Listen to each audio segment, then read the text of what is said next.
ಮಂಡ್ಯ ಜಿಲ್ಲೆಯ ಶ್ರೀರಂಗಪಟ್ಟಣ ತಾಲೂಕಿನ ಪಾಲಹಳ್ಳಿಯಲ್ಲಿ ನಡೆಯುತ್ತಿರುವ ಮಕ್ಕಳ ಬೇಸಿಗೆ ಶಿಬಿರಕ್ಕೆ ಜಿಲ್ಲಾ ಉಸ್ತುವಾರಿ ಸಚಿವ ಎನ್ ಚಲುವರಾಯಸ್ವಾಮಿ ಭೇಟಿ ನೀಡಿ ಮಕ್ಕಳೊಂದಿಗೆ ಸಂವಾದ ನಡೆಸಿದರು.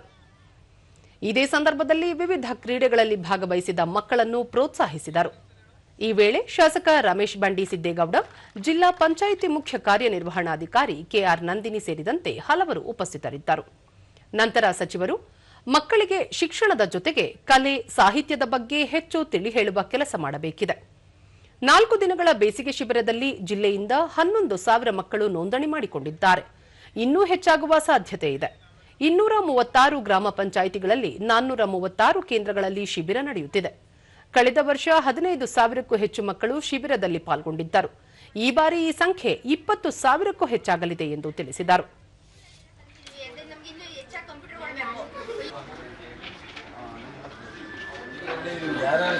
ಸಪೋರ್ಟ್ ಆಗಿ ಗ್ರಾಮ ಪಂಚಾಯತಿ ನಮಗೆ ತುಂಬ ಸಪೋರ್ಟ್